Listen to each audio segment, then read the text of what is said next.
Injil Matius adalah penulis tangan pertama karena dia adalah saksi mata yang menyaksikan apa yang Yesus kerjakan dan lakukan serta khotbahkan selama menjadi muridnya di dunia ini.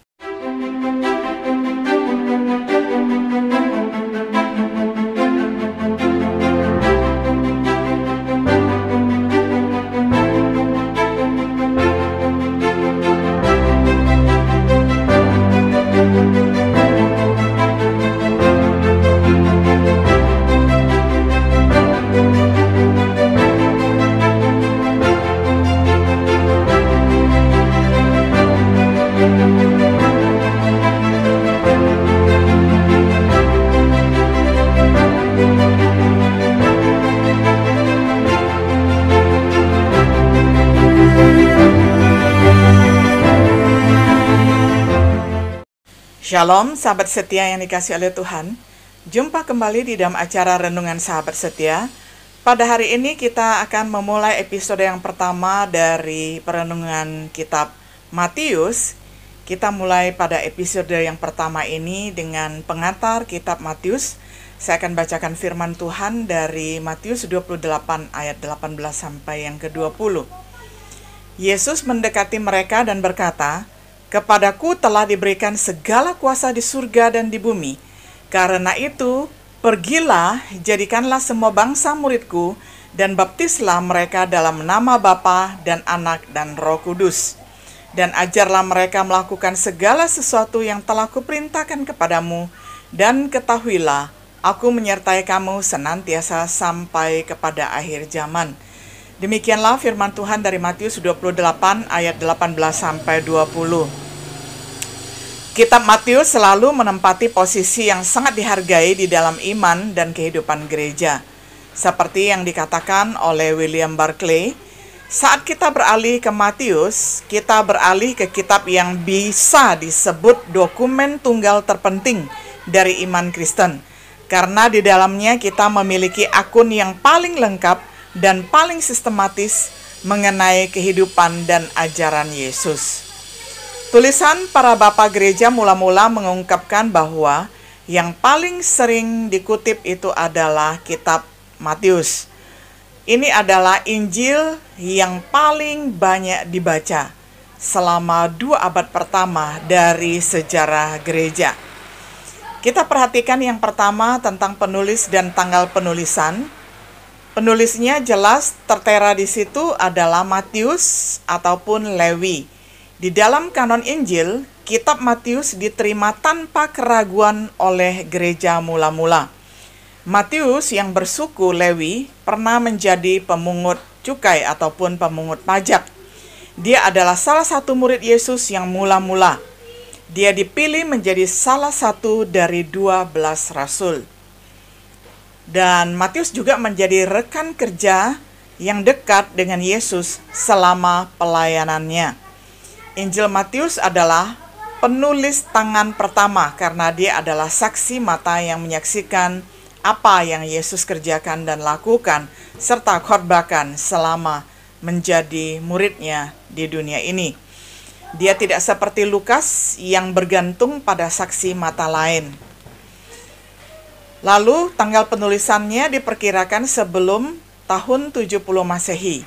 Irenaeus mengatakan Matius ditulis ketika Petrus dan Paulus berkhotbah di Roma. Eusebius menyatakan bahwa kitab ini ditulis ketika Matius meninggalkan Palestina dan pergi berkhotbah kepada orang lain. Sedangkan Clement dari Alexandria mengatakan bahwa para penatua bersepakat dari awal menyatakan bahwa Injil yang berisi silsilah Matius dan Lukas ditulis mula-mula. Tanggal sebelum tahun 70 Masehi dianggap oleh banyak orang sebagai tanggal yang paling sah ataupun paling layak. Yang kedua, kita mau melihat tema dan garis besar Injil Matius ini.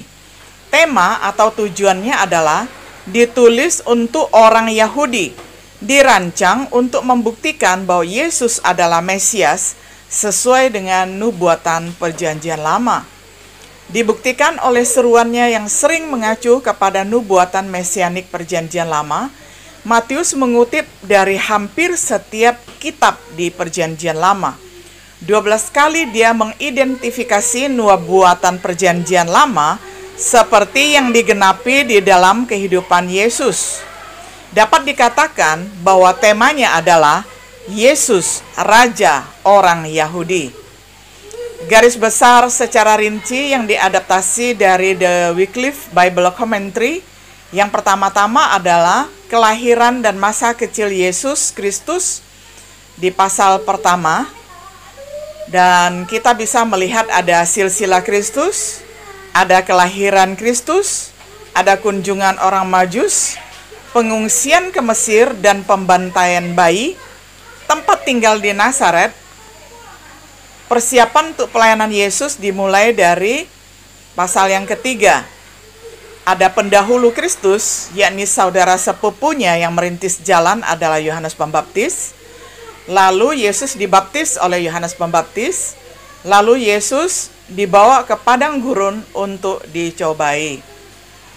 Lalu mulai dari pasal 4, pelayanan Yesus Kristus, pelayanannya di Galilea, di tempat tinggal di Kapernaum, kemudian ada panggilan 4 murid, lalu ada survei umum tentang pelayanan di Galilea, ada khotbah di bukit, ada 10 mukjizat dan peristiwa yang terkait.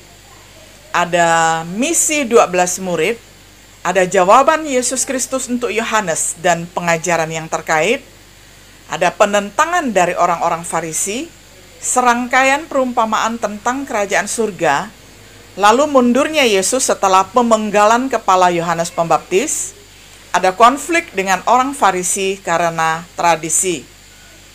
Yesus mundur ke Fenisia dan menyembuhkan anak perempuan Kanaan.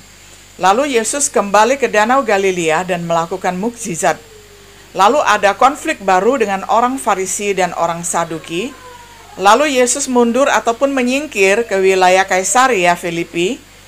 Lalu penunjuk ke-12 murid di Kapernaum. Lalu pelayanannya di Perea. Yesus mengajar tentang perceraian, lalu memberkati anak-anak, lalu wawancara dengan pemuda yang kaya, dilanjutkan dengan perumpamaan tentang pekerja di kebun anggur.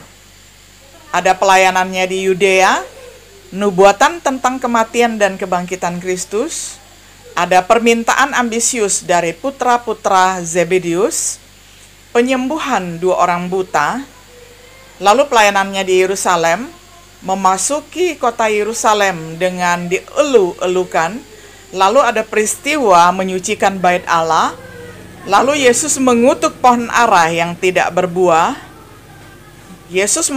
Ada yang mempertanyakan kuasa Yesus, dan Yesus menjawab dengan perumpamaannya. Lalu ada yang mempertanyakan Yesus oleh berbagai kelompok.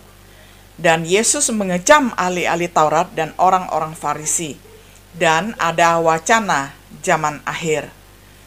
Lalu ada penderitaan Yesus Kristus, ada rencana untuk membunuh Yesus, ada The Last Supper ataupun perjamuan terakhir, nubuatan penyangkalan Petrus, lalu Yesus di Taman Getsemani, peristiwa di pengadilan Yahudi, pengkhianatan Yudas Iskariot, peristiwa di pengadilan Romawi, peristiwa penyaliban, dan Yesus dikuburkan. Lalu mulai dari pasal 28, kebangkitan Yesus Kristus, penemuan kuburan kosong, kebangkitan Yesus Kristus, laporan para serdadu, amanat agung. Hal yang ketiga, kita melihat tentang karakteristik khusus Injil Matius. Injil Matius ini adalah Injil untuk orang Yahudi. Kita telah mencatat seruannya yang sering sekali untuk nubuatan dari Perjanjian Lama. Susunan tema sebagian besar berdasarkan topik, bukan secara kronologis ataupun gaya umum di dalam sastra Yahudi. Tampak sekali, kitab ini ditulis dengan alam pikiran orang Yahudi. Injil Eklesiastis ini adalah satu-satunya Injil yang menyebutkan kata gereja ataupun eklesia. Injil yang menubuatkan awal kehidupan gereja, bagaimana gereja didirikan. Lalu Injil yang menggambarkan beberapa kehidupan di gereja. Kitab ini juga berisi pengajaran panjang yang sangat bermanfaat bagi gereja, seperti khotbah di bukit, seperti banyak perumpamaan, seperti wacana zaman akhir. Injil yang berisi nasihat penting bagi murid Kristus, seperti pentingnya melakukan kehendak Bapa, seperti mengamati semua yang Yesus perintahkan. Dengan kata lain, ini adalah Injil yang dirancang untuk digunakan oleh gereja mula-mula. Lalu juga disebut Injil evangelistik. Ini adalah pemberitaan Injil. Apalagi jika dibandingkan dengan khotbah para rasul yang ditemukan di dalam kitab Kisah Para Rasul, karena mengembangkan elemen dasar dan poin khotbah yang dibuat oleh mereka. Perhatikan tema-tema ini di dalam khotbah para rasul. Janji Tuhan Yesus dalam perjanjian lama yang telah digenapi, lalu Mesias yang telah lama ditunggu lahir dari garis keturunan Raja Daud telah datang ke dunia ini. Dia adalah Yesus dari Nazaret. Yesus pergi berkhotbah dan melakukan yang baik melalui pekerjaan besar. Yesus disalibkan sesuai dengan janji dan kehendak Tuhan. Yesus dibangkitkan dari kematian dan ditinggikan di sebelah kanan Allah Bapa di surga. Dia akan datang kembali dalam kemuliaan untuk menghakimi yang hidup dan yang mati. Oleh karena itu, semua harus memperhatikan pesannya, bertobat, dan jadilah dibaptis. Semua poin ini diperluas di dalam Injil Matius. Kesimpulannya, tujuan dari pelayanan Injil Matius pada abad pertama adalah sederhana sekali. Yang pertama, untuk meneguhkan iman kepada Yesus Kristus yang diurapi Tuhan ataupun Mesias, untuk mengajar murid-murid dalam menjalani kehidupan Kristen. Dapat melayani tujuan yang sama bagi kita hari ini, yakni meningkatkan iman kita kepada Yesus sebagai Kristus. Perintah dalam kebenaran yang diharapkan dari mereka yang ada di dalam kerajaannya. 3 ayat terakhir menyajikan klimaks dari Injil yang menakjubkan ini. Yesus mendekati mereka dan berkata, "Kepadaku telah diberikan segala kuasa di surga dan di bumi, karena itu pergilah, jadikanlah semua bangsa muridku, dan baptislah mereka dalam nama Bapa, Anak, dan Roh Kudus, dan ajarlah mereka melakukan segala sesuatu yang telah kuperintahkan kepadamu, dan ketahuilah, aku menyertai kamu senantiasa sampai kepada akhir zaman." Matius 28 ayat 18 sampai 20. Sudahkah kita tunduk kepada wewenang dan perintah Yesus hubungan dengan menjadi muridnya dan mengamati apa yang diajarkan? Jika demikian, maka kita memiliki janji berharga akan kehadirannya yang tinggal di dalam hidup kita. Sahabat setia yang dikasihi oleh Tuhan, untuk episode dan selanjutnya kita akan terus melanjutkan pembahasan di dalam kitab Matius. Kiranya kita dapat mempelajari dan menggali kitab suci ini yang begitu berharga untuk mendapatkan mutiara-mutiara pengajaran yang sungguh cerlang dan sungguh gemilang, sehingga hidup kita semakin hari semakin serupa dengan Yesus Kristus. Tetap semangat dan shalom.